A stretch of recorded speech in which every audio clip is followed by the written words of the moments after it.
कितनी महत्वपूर्ण है शिव परिवार की आराधना।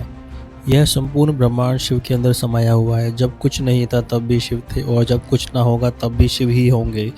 शिव ही एकमात्र ऐसे देवता भी हैं जिनका संपूर्ण परिवार है। कौन कौन है शिव के परिवार में, क्या है शिव परिवार का संदेश और कितनी महत्वपूर्ण है शिव परिवार की आराधना। ऐसी कई जानकारी है जिनके बारे में आपको जानना जरूरी है। सभी देवों में महादेव का ही पूरा परिवार है।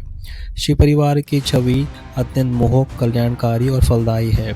सदियों से शिव परिवार भारतीय संस्कृति और परिवार प्रथा का प्रेरणा का स्रोत रहा है, क्योंकि इस परिवार के सभी सदस्य देवताओं की तरह पूजे जाते हैं। प्राचीन वेदों के अनुसार भगवान शिव संपूर्ण ब्रह्मांड के पिता हैं, जबकि उनकी पत्नी पार्वती ब्रह्मांड की जननी, इसीलिए उन्हें सार्वभौमिक माता पिता माना जाता है। सभी देवी देवताओं में सिर्फ शिव जी ही ऐसे हैं जिनका भरा पूरा परिवार है। ऐसा हम चित्रों में भी देखते हैं। शिव परिवार में शंकर जी, पार्वती माता, गणेश जी और कार्तिकेय स्वामी तो हैं। इनके वाहन अर्थात नंदी, सिंह, मूषक और मोर के साथ ही नाग भी शामिल है, जिसे शिव धारण करते रहते हैं। अलग अलग शक्तियों के स्वामी हैं शिव परिवार के सदस्य। शिव परिवार के प्रत्येक सदस्य अलग अलग शक्ति और विधियों के स्वामी हैं। भोले शंकर कल्याणकारी, गौरी माता सौभाग्य की देवी, कार्तिकेय साहस के देवता और गणेश बुद्धि के देवता। आखिर यही सब तो चाहिए होता है एक मनुष्य को अपने जीवन यात्रा में।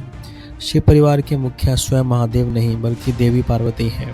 गृह स्वामिनी पार्वती पूरी कुशलता से परिवार में सामंजस्य बिठाती हैं। वह अन्नपूर्णा है जिनकी महिमा से परिवारजनों और उनके वाहनों के लिए भोजन की कभी कमी नहीं होती। गौरी माता दाम्पत्य सुख की भी देवी हैं। उनकी पूजा अर्चना और व्रत करके प्रसाद स्वरूप उनके नाम का सिंदूर मांग में धारण करने से ही अखंड सौभाग्य का वर प्राप्त होता है। भगवान शिव की एक पुत्री भी है जिनका नाम अशोक सुंदरी है, जिनको आपने शिव परिवार के चित्र में नहीं देखा होगा, क्योंकि विवाह के बाद बेटियां अपने ससुराल की हो जाती हैं। अशोक सुंदरी का विवाह पर कर्मी राजा नहुष से हुआ था।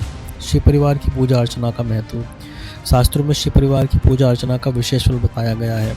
इससे भक्त को सुख, संपत्ति और सौभाग्य मिलता है। न सिर्फ मनोकामना पूर्ण होती हैं बल्कि जीवन में जुड़े सभी दुख, दोष, शत्रु और बाधाएं दूर होती हैं।